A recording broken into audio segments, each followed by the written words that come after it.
What's up, guys? Hello to Football Talk here. We've reached the final week of my annual Divisional Draft and Roster Review series, now heading west as we've made our way around the compass, alternating between NFC and AFC each week. We continue to put the spotlight on all 32 teams, talking about the draft classes as the baseline and all the other roster moves through that prism.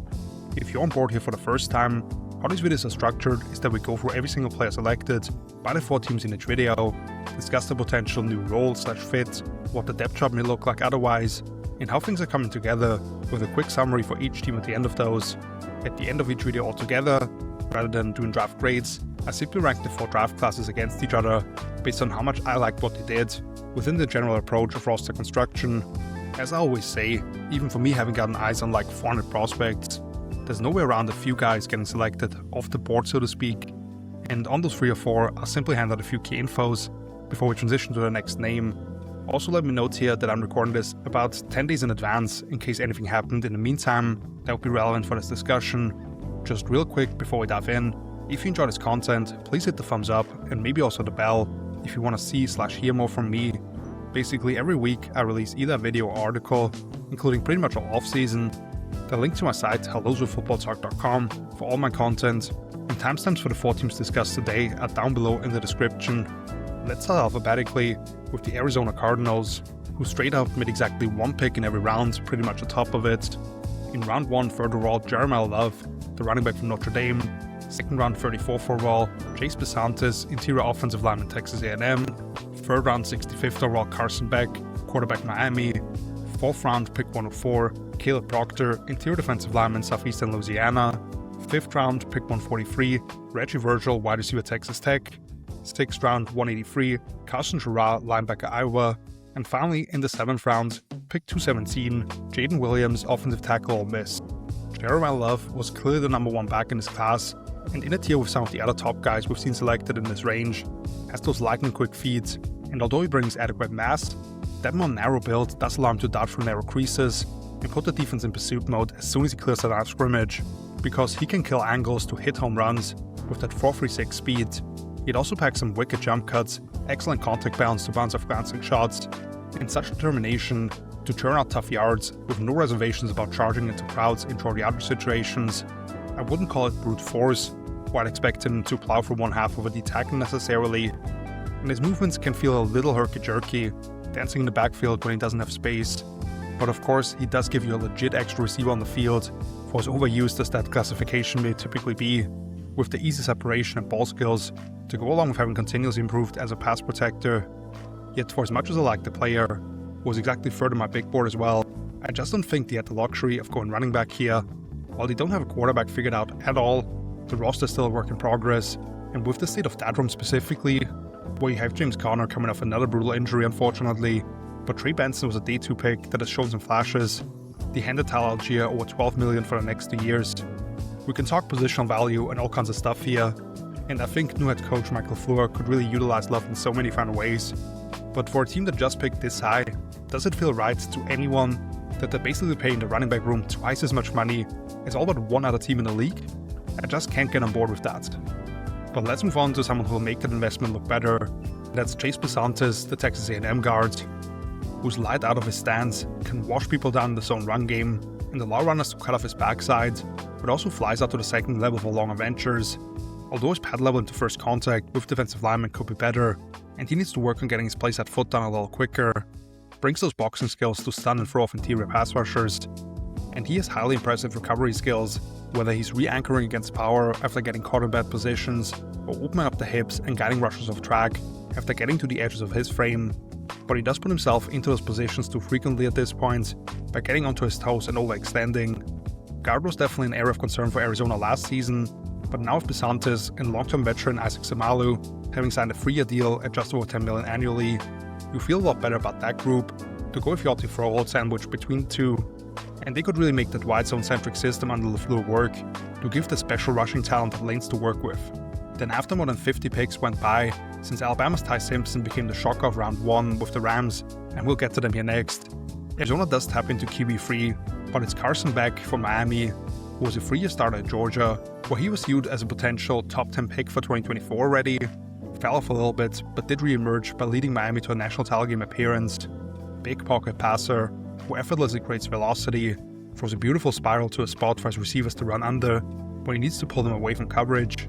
operates well in time, making the right decision to quick game constantly, letting the ball go early on routes that require anticipation, but also hits plenty of secondary windows within zone structures. He does show a feel for secondary plays, and even if he does protect his body typically, he'll fight for those key yards when his team needs him most. Coming off the UCL surgery, heading into this past season, his arm didn't look quite the same on vertical shots outside the numbers, which regularly landed out of bounds. He's not someone who'll rip off big chunks if he has a lane to escape, and generally his play has dropped off significantly when there's been any type of pressure,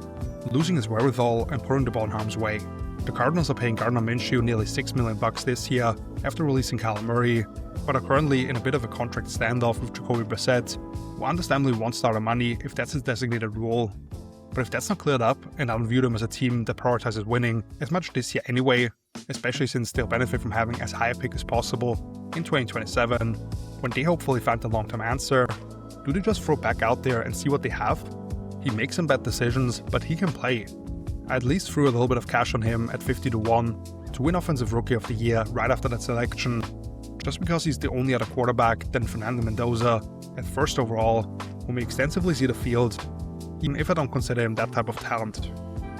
Caleb Proctor, the D-tackle from southeastern Louisiana,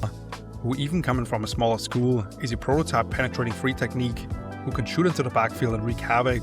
but also has 33-inch arms to control his space against solo blocks, brings a strong initial club to turn the pass with blockers, but also the pop in his hands to create an initial momentum, bull rush interior pass protectors, but it's his short area quickness that can really scare guards inside out, while he'll rapidly punish them for oversetting or shifting the weight too far one way as we throw secondary maneuvers at them. Now, he can get taken for a ride when he tries to peek through or work around double teams, and he still needs to develop a real pass rush plan instead of just throwing different moves at opponents. When not getting those early wins will lead to him getting locked up by NFL caliber linemen more frequently, but I thought could have easily gone about a round earlier, just based on that LSU game alone, where he showed that his play translates against a high level of competition, facing the big program in state for them. Arizona released veteran nose tackle Devin Tomlinson, but did sign Roy Lopez for a couple of years at $10.5 million to allow someone like Proctor and last year's first round pick Walter Nolan to just attack upfield.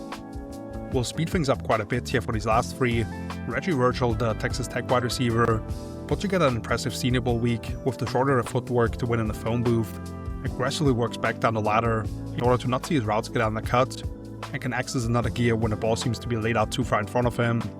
Shockingly, however, was the slowest wide receiver at the combine, with a 4.57 in the 40, and also did poorly in the jumps. Long, narrow frame with a little bit of hip tightness that limited his ability to execute sharp cuts, and ends with him drifting upfield to go with a drop rate of over 8% for his career. But he is pretty slippery if you get the ball in his hands.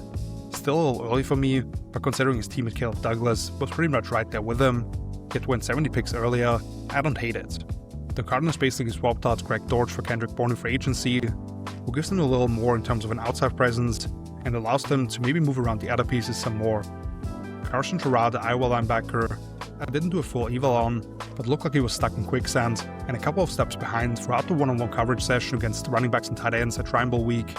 Certainly seemed more comfortable during team-centric periods, coming up against completions as a hook dropper and thumping people between the tackles and run defense. Tested better as a straight-line athlete than I expected from a limited exposure, and brings a ton of special teams experience, but when you ask him to open the hips, that tightness does show up pretty clearly. Arizona signed Jack Gibbons for 2 years, $7.5 million, but allowed Akeem Davis-Gaither to walk, and I still don't see a difference-making second level of the defense. And finally, Jaden Williams for Ole Miss. I thought pretty clearly the less of the two tackles for the Rebels, actually the worst one I graded personally out of the 28 I got to do a full evals on. Operates from a wide base and brings his hip through contact in the run game, really digs his cleats into the ground to stall down bull rush attempts, while he hands twists with alert eyes and the appropriate level of patience, but presents a narrow frame with hands barely over 9 inches and constantly loses leverage with how tall he is in his stance, and also walks into his pass sets with independent feet, which puts him in catch-up mode against legit speed off the edge, as well as lifting his post foot to present a soft inside shoulder. The top two tackles outside of Paris Johnson, as a former top 10 pick of course, and Jonah Williams and Calvin Beachum are still in the open market as I'm putting together these notes, and even though they did hand Elijah Wilkinson over $6 million for the next 2 years, there's a reason they were heavily linked to right tackle at the top of the draft, where suddenly now Williams has a shot at being the primary backup, which I don't view as a positive.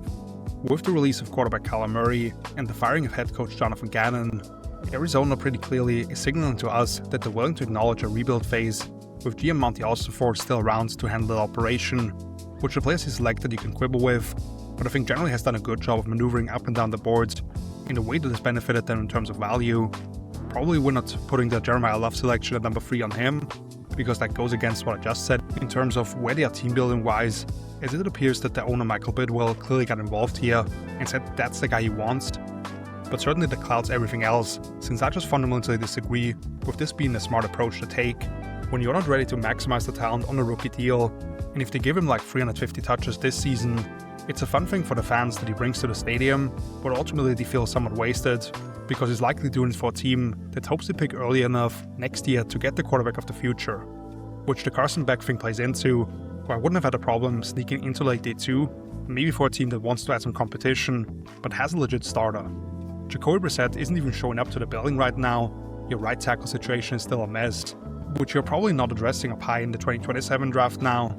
Caleb Proctor at the top of day 3 I'm a big fan of, as a chaos creator, but even him I'm wondering if he's just an insurance policy for last year's first rounder Walter Nolan, who flashed big time but missed most of his rookie season. LaFleur, who previously was the non-play calling offensive coordinator in division with the Rams, surprisingly retained defensive coordinator Nick Rallis, along with naming Nathaniel Hackett as OC, have a challenge at hand to bring together a roster that has talent, but maybe not the greatest plan behind it. What I thought was curious is that their biggest loss in free agency was safety Jalen Thompson, yet they didn't address the position at all in this draft. Now, let's talk about the Los Angeles Rams, another pretty small class for LA, as they traded their original first, plus a 5th and 6th this, and the 3rd round pick next year for All-Pro cornerback Trent McDuffie, but they did have that extra first rounder thanks to moving out of night 1 last year, with the Falcons wanting to jump back up for edge rusher James Pierce Jr., and they completely overhauled the corner room for McDuffie, plus signing the other chief starter Jalen Watson for 3 years $51 million, while having allowed Kobe Durant, Ahkello Witherspoon, Roger McCreary, and Darren Kendrick all to walk in free agency, with Emmanuel Forbes finally being the only one still on the contract. As for that 13th overall pick, they selected Ty Simpson, the quarterback out of Alabama. In the 2nd round, 61st overall, Max Clare, the talent out of Ohio State. Round 3, 93rd overall, Keegan Trost, offensive tackle / interior offensive lineman, Missouri. 6th round, pick 197, CJ Daniels, wide receiver, Miami. And finally in the 7th round, pick 232, Tim Keenan III, interior defensive lineman, Alabama.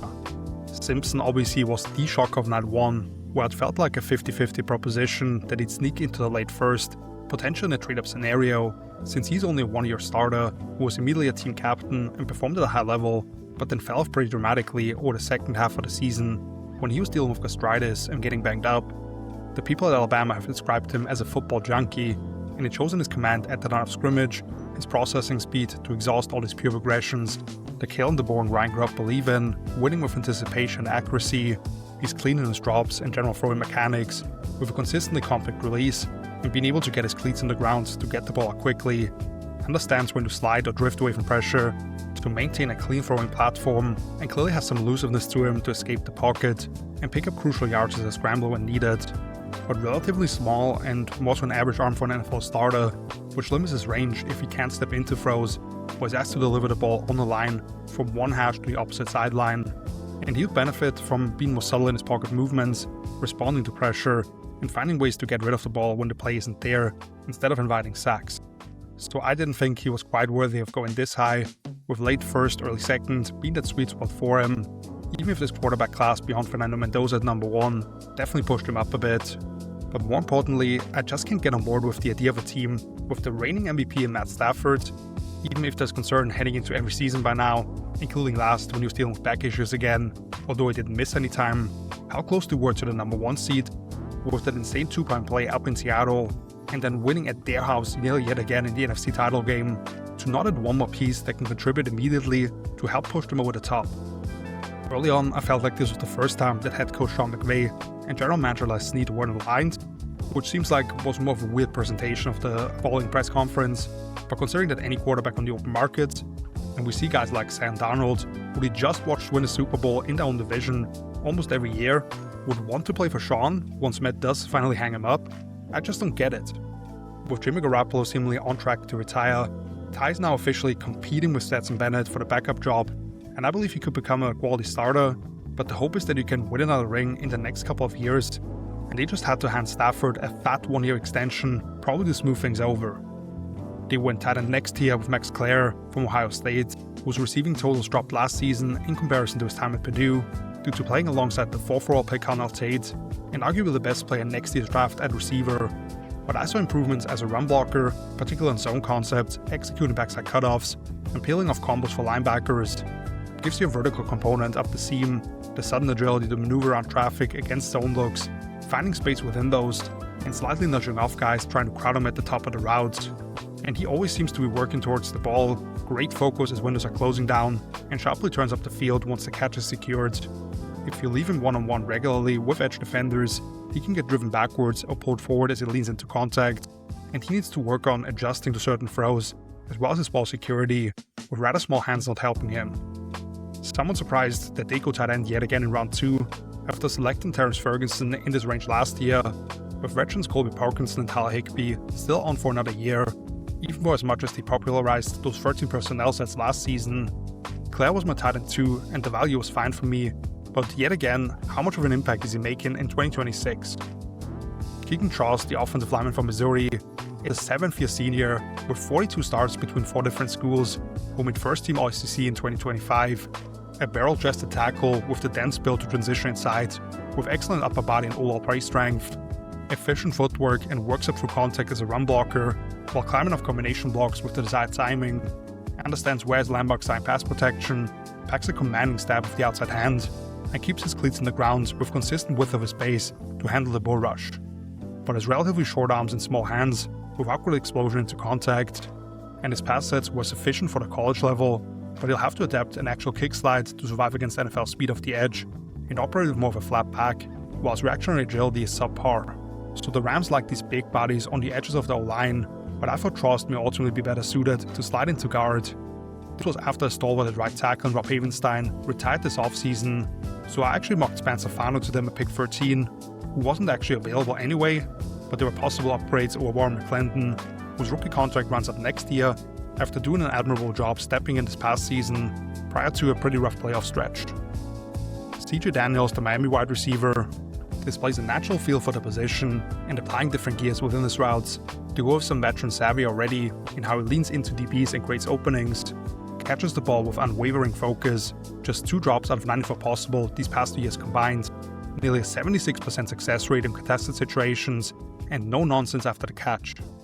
But aggressive pass corners are able to really attack his chest, and too often guys are all over the route entirely, and his yak production has been very modest throughout his career, with only 4 missed tackles forced on 50 grabs last year. So they go receive a lot later, with a guy who struggles to create separation, but comes up with basically everything you throw at him. They allow you to outward walk in free agency, which Daniel certainly doesn't give you that top lifting quality, but at least is a fundamentally sound blocker, considering they like to give those 2 standout guys they have a breather when they go to those heavier sets. You just like that guy to be a little more of a threat himself. But finishing up now with Tim Keenan, the Alabama D tackle, who is built like a fridge with a wide torso, hips and massive quads, almost an immovable object going against solo blockers in the run game, but also has great balance to bounce off contact and contorts his body in a way that doesn't allow force to be applied properly on double teams, with his 30.5-inch arms and 8.5-inch hands, which doesn't really make sense for the rest of his build, and he tested very poorly all around at the combine. Plus he doesn't offer you a whole lot other than pushing around and wrestling with pass protectors, but he does feel them leaning pretty well, and can be very useful as a pick-on twist to open up lanes for his teammates. So nobody selected here in the 7th round was probably playing any meaningful passing downs, but I absolutely believe that Keenan will be battling another recent day 3 pick in Tyler Davis for backup nose tackle snaps to Kuna Ford. So this may have been my favorite move they made in the draft, which you can't talk about without the Ty Simpson discussion as the defining element and everything that followed. LA signed head coach Sean McVay and general manager Les Snead to multi-year extensions this offseason, and hired Cliff Kingsbury as assistant head coach to go along with several other former players as part of the staff. So you'd think there's alignment and a long-term plan to keep the group together as they eventually move on at quarterback, but that's still tough for me to stomach when you have Stafford coming off an MVP and your team being the biggest challengers to the eventual Super Bowl champion Seahawks, I do believe you can make a strong case that there simply were fewer roster spots up for grabs for a team like the Rams that are clearly in the championship window, but then that doesn't correlate with viewing that 13th overall selection as a free pick that should only make an impact for you if catastrophe strikes, while ignoring a couple of 7th rounders that descend to Philly in order to move up a few spots for Daniels in the 6th, especially considering some of the late round gems they found to counterbalance that F them picks mindset early on, who have made real contributions for them, and the only 7th this year in Tim Keenan, profiling as someone who could actually see legitimate rotational snaps as a backup nose. Considering Keenan and Trost obviously not featuring into kick and coverage teams, while Daniels has only logged 50 special team snaps in his career, that's also missing as part of your day 3 considerations to fill out units that finish in the bottom quartile when it comes to special teams DVOA. That's why they handed former Buck and Lion Grant Stewart about $5.5 million over the next 2 years to be a maniac on those for them. Moving on to the San Francisco 49ers, who in round 2, 33rd overall selected the Suns dribbling, wide receiver Ole Miss, a pair of 3rd rounders, 70th overall Romello Hyde, the edge defender from Texas Tech, and 90th overall Kalen Black, the running back from Indiana, 3 4th rounders, pick 107 Grayson Halton, interior defensive lineman Oklahoma, 127 Kara Willis, offensive tackle Washington, and 139 FSI Price-Hawk, the cornerback from Washington, and then a pair of 5th rounders, pick 154 Jalen Duggar, linebacker from Louisiana, and 179 Enrique Cruz Jr., offensive tackle Kansas. So the Niners found themselves at the top of day 2 after moving back twice from pick 27, jumping up 49 spots to pick 90 with the Dolphins, and then adding a late 5th from the Jets, only to select wide receiver themselves, which they could have just selected Indiana's Omar Cooper Jr. themselves, who New York targeted in that 2nd trade-up. And I know while Kyle Shanahan probably loves dribbling, he's arguably the best blocker in the wide receiver class, highly competitive in that regard, with excellent grip strength to latch and sustain, 6'2", 206 pounds with 4.36 speed. He can run by post safeties who have their eyes on what's going on in front of them, but can put on the brakes to make corners fly by on curls or accelerate through crosses as well. And he averaged 7.3 yards after the catch last season, slightly above the player they traded out of basically in Cooper, where he can really roll to pull away, but also stick his foot on the ground to cut across pursuit, and twists forward for extra yardage, but lacks the deceptive footwork to create space underneath for himself, and the acceleration out of his breaks doesn't match up with what he can provide on a vertical plane, and his focus to secure targets over his shoulder that he can just reach isn't razor sharp necessarily, missing a few of those opportunities. Considering the Niners signed Mark Evans to 3 years at over $40 million annually, bringing on Christian Kirk for $3 million this season, and Ricky Pearsall was a 1st-round pick for them a couple of years ago still, most people wouldn't have maybe thought about San Francisco being a wide receiver destination early, but since they did lose Juwan Jennings and Kendrick Bourne in free agency, and it's still just a question of time until they finally part ways with Brandon Ayuk officially as kind of a ghost on their books, the position itself wasn't shocking, the player had just kind of rose to an insane level. Next is Romello Hyde, the edge from Texas Tech, and he did slide back 12 spots here from the selection the Browns used on Toledo safety Emmanuel McNeil-Warren, who I thought the Niners could have very much used themselves, in exchange for jumping up 45 spots to 107, which actually presents net negative value when you look at all the trade value charts, and that was kind of a theme as I was looking through that. Nonetheless, even though I thought it might have been early to bet on such an outlier in terms of weight, I can see Hyde being a tremendous fit for that wide 9-9ers defensive approach, in passing situations especially, which we've seen so much for them in the past, even with Raheem Morris taking OSDC for Robert Saleh. More of a rotational player through 5 years at 3 different schools before coming to Texas Tech, Hyde struggled to establish himself as an impact 3-down contributor and presents that lean frame at 6'3", only 235 pounds, in need for more muscle mass. But this is a long, loose athlete on the edge, with vines for arms to maintain distance to blockers in the run game, and dominates tight ends at the point of attack. Loaded up in his 2-point stance in obvious dropback settings, with long strides up the field, and the flexibility to run the arc on challenging angles, and his wiggle and fluidity to create soft edges for himself with jab steps, capture new angles around blockers by contorting his frame, and his lateral agility to get to open rush lanes as a looper made him a highly productive complement to David Bailey, where he questioned at times who's the more effective pass rusher for the group. Although his block deconstruction skills in the run game still leave things to be desired, and he can get jostled by pass protectors, especially slanting inside. The Niners released a designated third edge and primary pass rusher Bryce Huff, and Yetur Gross-Matos is still a free agent by the way as I'm speaking, who mostly has been an early down player. I'm really looking forward to watching Hyde opposite of Nick Bosa, as those two wide line rushers win in different ways, even though it's a physical profile that I would have bet on personally around later. Kalen Black, the Indiana running back, is someone I've described as a shorter but dense powerball who embraces the physicality and grinding out tough yards for his offense, has a knack for squirting through narrow openings or just driving the pile forwards, where even watching the silent tape, I thought I heard his pads pop as he ran over some linebackers. He just lacks a real pull-away gear to finish explosive runs in the paint. He needs to learn how to strike and actually gain control as a pass protector instead of trying to go for the kill, and he only caught 12 total passes over these last 2 years at Indiana. Yet he seemingly won every single one-on-one rep versus linebackers throughout Senior Bowl week, with nice twitch and ability to really hammer his foot on the ground to break away from them. So I believe he can be a potential 3-down back as part of a 1-2 punch. Isaac Guerendo was a 4th rounder for them 2 years ago, and Jordan James a 5th rounder last April. But with Brian Robinson having moved on, there's a real battle for that RB2 spot between all these mid-round picks Kyle Shanahan loves so much. And even though I couldn't really envision Black being the 3rd running back off the board, I did like him a lot, and he has a good chance of grabbing the chokehold on that job, but just being dependable in so many areas. Then in round 4, Grayson Horton from Oklahoma was one of my favorite D tackles to watch in an otherwise pretty underwhelming class. Twitched up out of his stance and to shoot his punch in order to win first contact in the run game, where he can line up as a 2 or 5 technique, stack and shed guys, but it's his quickness as a slasher and skilled hands to deconstruct blocks and create angles to the ball for himself that really stands out, while threatening the edges of pass protectors with his cornering skills and explosive lateral movements to beat them across the face. Also immediately transitions to his 2nd and 3rd move, looking at his success during Senior Week as well. He's just not a big man at under 6'3" and around 290 pounds, and his awareness for angle blocks needs work, along with refining his hand combats in the initial and the counter phase.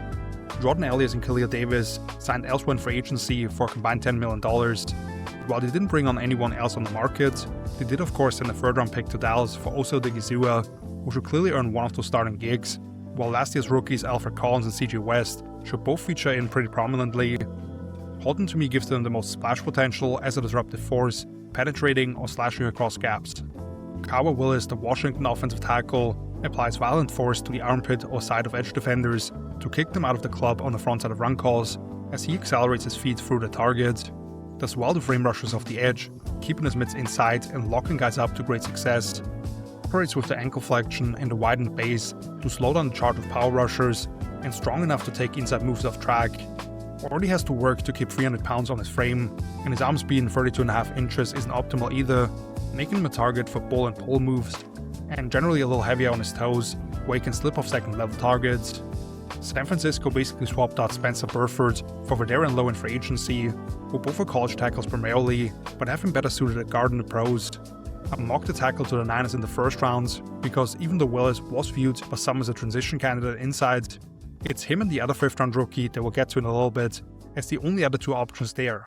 Isaiah Priceock, the Washington corner, lining this guy up with the pterodactyl build in the boundary, you're just not going to fit in fade balls before they run themselves out of bounds typically, pinning guys into the sideline. He has more than adequate long speed with a 4.45 at the combine, and his reach provides him room for error. While having improved his route anticipation and redirection skills in quarters, where he can wrap around and disrupt the catch point significantly, his movement skills can look a little segmented, where his hips are catching up to his upper body, already turning, where Hunter just missed the jam, and he was penalized 13 times over the last 2 years. And he gave up 5 touchdowns compared to only 1 interception this past season, in part because he got blown by on double moves. Since the Niners did bring in Jack Jones and Nate Hobbs for a year each, for just under $5 million combined, that leaves them without any major investments beyond the starting 3, and Priceock may be viewed as the only other true outside corner, especially since I believe Raheem Morris does want to use that true boundary guy, which the rookie profiles as. Jaden Duggar, the Louisiana linebacker, was named 1st team All-Sun Belt last season with a massive 125 total tackles, brings good size and force attacking downhill against the run. While watching him during tribal practices, he certainly set the tone with how he collisioned backs during one-on-one routes, and at one point had a great pick, sinking underneath a crosser, but also got himself in trouble the longer reps lasted with a tighter lower half, and will have to earn opportunities through the 3rd phase, where he has minimal experience on coverage teams at least. This essentially was the pick they got back for veteran linebacker D. Winters from the Cowboys, and they did address the position here with it directly, bringing back Dre Greenlaw after a 1-year stint in Denver for another short-term deal at $6 million. Most likely slots him right back in next to Fred Warner, but otherwise you're looking at an undersized Will Owen and Nick Martin from last year's 3rd round, which felt like a reach. and Tatum Bethune as a 7th rounder from the previous draft, competing for backup duties with Duggan now, since Luke Gifford was re-signed for his work on special teams primarily. And finally, Enrique Cruz Jr. from Kansas. Unfortunately, I didn't really study individually, as I watched the Jayhawks O-line overall, with a couple of draft-eligible guys on the interior as well. Started 34 straight games he's been available for KU at left tackle, after some experience on the right side. Nearly 6'7", 320 pounds, solid athletic profile with a basketball background that showed up a couple of times recovering in pass pro, but has that taller posture that makes him vulnerable against power and doesn't give you a lot of impact in the run game, while having committed 29 penalties over the past 4 seasons. Another undrafted free agent I'll bring up here, and you can read up in a piece on other guys who could make an impact despite not getting selected over draft weekend on my site, is Notre Dame safety Jalen Stroman. That's a position they could have certainly targeted in the draft, especially considering they traded out of the pick that the Browns essentially used on Toledo's Emmanuel McNeil-Warren. I understand that the NFL loved Stripling's profile, but that doesn't mean I think he justifiably went at the top of day 2, even if I like them acquiring extra capital by moving back. Height is a really fun pass rushing demon that could finally take advantage of those one-on-ones, provided opposite of Nick Bosa, but the profile to me says day 3. And Black was one of my favorite backs, but I thought I was early on him as a 4th rounder, and Kyle Shanahan can't stop drafting those guys in the middle rounds who rarely ever pay off to that capacity. I was a big fan of the 2 4th rounders, who I believe could see significant time as rotational D tackle and potentially a swing tackle, so that helps to some degree, but this is another situation where GM John Lynch and the organization are kind of missing the point. I want him to report in San Francisco, since he's kind of a scumbag, but I thought fairly questioned what would lead Lynch and the company to stray so far off consensus boards despite underwhelming results in recent years, where the response of "weird consensus in our building" is exactly what's being criticized because you aren't optimizing value, where I don't mind conviction in players that you quote-unquote reached for every once in a while, but if that's a strategy you consistently apply and are overconfident in your own evaluations, that's not optimizing what's available to you, as I'd much rather see them missing out on one guy they like every year, and the gambles are in the later rounds, where that value assessment loses a lot more weight. But let's finish up now with the Seattle Seahawks. In round 1, 32nd overall, selected Jadarian Price, the running back from Notre Dame, 2nd round 64th overall Bud Clark, safety TCU, 3rd round 99th overall Julian Neal, cornerback Arkansas, 5th round pick 148 Bo Stevens, interior offensive lineman Iowa, 6th round pick 199 Emmanuel Henderson Jr., wide receiver Kansas, and then a trio of 7th rounders, pick 236 Andre Fuller, cornerback Toledo, 242 Devin Eastern, interior defensive lineman Minnesota, and 255 Michael Dansby, cornerback Arizona. Jadarian Price was a highly touted 4-star recruit himself, but was the number 2 behind a college star and the 3rd overall pick Jeremiah Love, who we've already talked about today, yet Price did rack up over 1,500 yards on offense along with 20 touchdowns, to go with taking 2 of his 12 opportunities on kickoffs back to the house. He's at his best in that wide zone offense that Seattle majored in previously under offensive coordinator and now Raiders head coach Glenn Kubiak, where he stretches the defense horizontally and then transfers his momentum vertically when a crease develops, and he sticks his foot on the ground. Incredibly loose hips to carry his speed through subtle adjustments to his rushing tracks, uses his off-front really well to keep pursuing defenders away from his lower body, and I've said that he almost looks like someone put grease around his waist with how many guys slip off him. His conceptual understanding is still developing. It's more of a one-cut-and-go type of runner who can be overeager to just get to daylight. Fumbled 3 times on just 113 carries last year, where his elbow needs to be tighter to his frame, and he never caught more than 6 passes in any of his 3 seasons with the Irish. Although I did think he showed good flexibility as a route runner, with an impressive on-field workout at the combine and easy-looking receiving skills. Obviously, this was in response to losing Super Bowl MVP Kenneth Walker in free agency to the Chiefs, since it didn't feel like paying him over $40 million annually,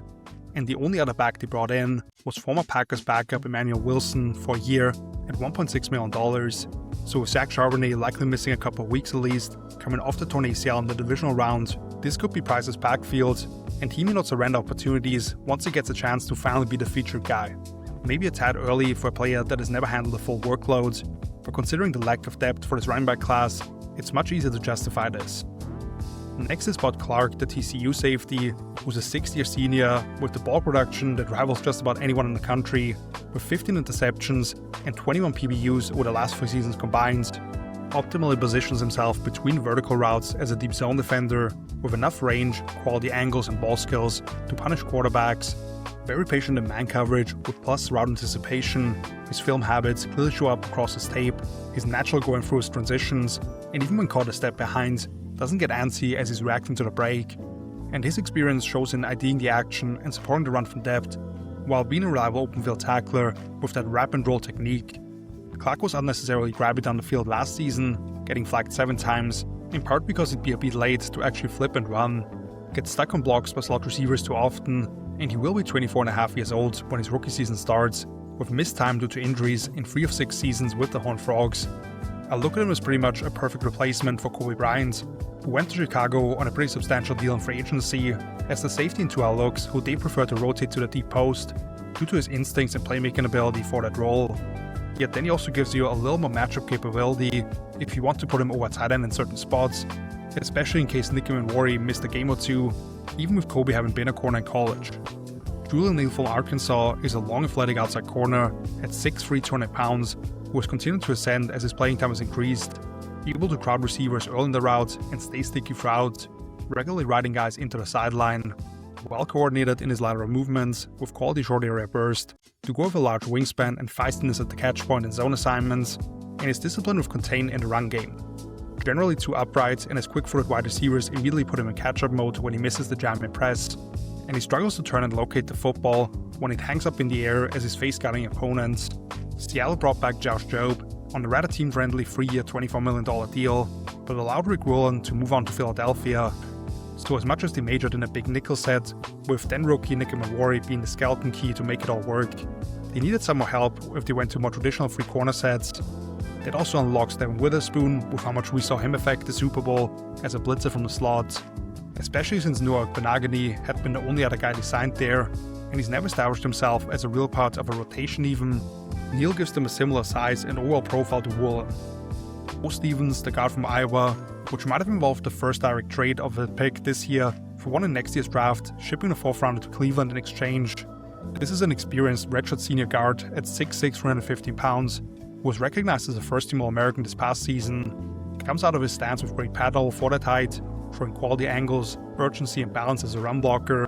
while operating with good posture and knee bend and pass protection to go with active hands to refit. It was one of the worst testers among the O-line at the Combine, and his arms measured in just over 31 inches, which leads to him having to lunge into contact at times, and how reliant he is on the 200 punch initially can be punished by savvy NFL interior pass rushers, but I think can definitely be a spot starter if you don't isolate him a whole lot, which goes back to how much of a shift we see under new offensive coordinator Brian Fleury, considering how much they moved the pocket last season and didn't expose the guys to many true dropbacks. A 3rd rounder from 2 years ago in Christian Haynes unfortunately has yet to break through, and right guard Anthony Bradford may have a fairly short leash, as by far the worst starter for Seattle. Emmanuel Henderson Jr., the Kansas wide receiver, is someone I highlighted in a negative sense coming out of the Combine, just hitting 10 feet in a broad jump, swerving off the line like crazy during the gauntlet, and seemingly fighting the ball, along with looking rough on a couple of deeper outbreaking routes. He appeared by far the most comfortable when he could really open up and run with that mid-4-4 speed before tracking the deep ball, and he is a former top 50 recruit for Alabama, but only caught 5 passes in 3 years there, before breaking out as a first-team All-Big 12 selection this past season with Kansas. Just a very slender frame and is a bit of a body catcher, but was a pretty good gunner on punt teams and did have a kick return touchdown last season. Of course, Seattle was able to bring back a Rashid Shaheed for 3 years, $51 billion, but had a spot left at the end of the depth chart, would contribute covering kicks rather than returning them, and that's exactly where Henderson comes in, who can also be that second guy next to Shaheed, if that's the designated return formation. And then we get to the 3 7th rounders. Andre Fuller is the guy who I preferred among the 2 Toledo guys, as a physical, confident boundary corner at 6'2", 200 pounds, with good read and response, stays true to his landmarks in zone coverage and picks up routes coming towards him late in the pattern, while having some jolt in his hands to punch and pull receivers off himself in the run game. When those guys gain a step on him early, Fuller's recovery speed is rather limited, and he misses opportunities to turn and locate the football, even when he's in good position with someone down the field. Still, to get him way down the board here as your 5th or maybe even 4th corner, primarily outside, is good value. Devin Easton from Minnesota is someone I like quite a bit, as a pure 2-down run stop and rugged D tackle who frequently resets the line of scrimmage. He displays the instincts to counter pressure and ankle strength to handle different combination blocks. He lacks great short area agility to square up and bring on dynamic ball carriers when they have space against him. And that also shows up in his inability to get to the edges of pass protectors, where too often he throws his hands without any real purpose. But he is at least a capable pocket pusher if he keeps his pads down, who can grab linemen and open up lanes and twists. So a backup nose who could allow him to relieve Byron Murphy from some of those A-gap duties, with how much he shifted the tackles to respond to motion as well. He ends up as a 2-eye, keep one of your star players a little fresher for passing downs. And lastly, Michael Dansby, the Arizona corner, who I wasn't aware of as a player that might get drafted here, since I did watch Arizona's free safeties and checked out the other outside corner who wasn't actually eligible. So very briefly on him, just short of 6 feet, 185 pounds with 30-inch arms. Unfortunately, we have no athletic testing marks on him, but extensive snaps on punt and punt return teams, which will have to be his narrow path to making the roster as someone who was corner 100 in Dane Brugler's The Beast. Seattle's main priority this offseason was retaining a bunch of the key contributors from the championship roster. They allowed Super Bowl MVP Kenneth Walker and starting boundary corner Rick Woolen to walk in free agency, but they did re-sign several guys, exercised the 50 options for wide receiver Jackson Smith-Njigba and cornerback Devin Witherspoon, of which they already handed JSN a massive 4-year extension, and I'd expect the same to fall for Spoon. I thought there was a chance that they continue to invest into the edge group after losing Boy Malfi in free agency, but after not addressing it at all here with one of the picks, they did sign Dante Fowler as a mercenary pass rusher after the draft for a year at up to $5 million.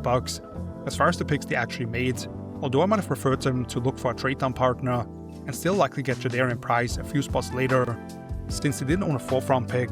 I can buy into the idea of getting arguably the only other starting quality running back outside of his teammates on what is still a pretty team-friendly rookie deal. Bud Clark and Julian Neal were maybe a tad early, but both fit beautifully in what they lost in free agency, and I wouldn't be shocked if the guards they picked in round 5 legitimately starts the game for them this year, not because of injury, but because they get let down by one of the true weaklings along that front. And 2 of the 3 7th-rounders could also see the field on defense, although it may be in very limited capacity as rotational players. Nothing really bothered me like the other 3 teams discussed today. Also maybe didn't maximize value necessarily, but guys that make sense for them. Bringing us to a divisional draft recap, this was pretty clearly my least favorite division collectively in terms of what they did for our draft weekend. And even if you just go by the things that were said in their respective press conferences, you have concerns. The Cardinals tried to sell us on them having the wrong number as an explanation of why they ran down pretty much the entire clock on the third overall pick, when it appears pretty obvious that they simply couldn't find a trade-down partner. The Rams presser was an absolute mess, between Sean McVay looking as if he had just gotten off the bench pumping out a workout to steam off, while GM Les Snead appeared concerned about what the head coach might say on the quarterback. They had just selected 13th overall, competing for the backup spot to the reigning MVP. I already mentioned the Niners GM John Lynch making a statement about consensus boards that completely missed the point, especially considering some of the mid-round picks that have brought very little to the table in recent years. There was no such thing for the Seahawks, even if I didn't love the value they got out of the slate of picks either, and yet they ended up as number 1 in the West for me. Don't need to reiterate everything that I just said. I can get on board with a talented running back being worthy of that final pick of the first round with his level of untapped potential. If you let your starter walk to this price tag and you are so reliant on being balanced offensively. And even though I didn't love the value that they were able to cash in on, this definitely felt like a Seahawks draft class. Niners are next, which speaks to the problems I have with the 2 remaining teams, since I thought the 3 top 100 picks were all about a round early, based on my board, regardless of the idea of them potentially being smarter than what the media had thought on their consensus rankings. I much preferred the 3 or 4th rounders, and that's what elevates them to this spot, where they could get legitimate playing time out of all these guys if they just suffer 1 injury respectively, and I didn't actively dislike any of those players. Which the bottom line I already mentioned, I'm not going to bet against the wide receiver Kyle Shanahan handpicked in the top 35.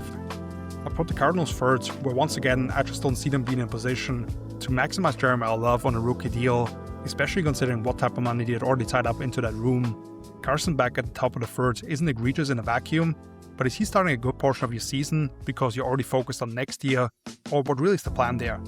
Couldn't you have used a throwaway pick on maybe a more physical gifted quarterback later on day 3? I'm not sure at this point if I trust the leadership group, or even the owner does, since he seemingly was very much involved in the decision at number 3.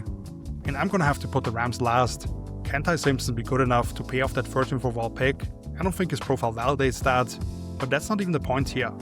I just don't see why you'd look at this opportunity to add one more potential real difference maker at that spot and say, no, this is a free pick. Our GM supposedly told his dad that we were going to pick him by mid-season. And for as much as his level of play can be excused away due to his medical situation, we'll take the risk of upsetting the reigning MVP, so we may have a solution by 2027 or 28. Plus, the only pick I thought they made, the presented surplus value was the final one, and they packaged a pair of 7th rounders to move out 10 spots at the end of the 6th to get someone else. Sorry, but no.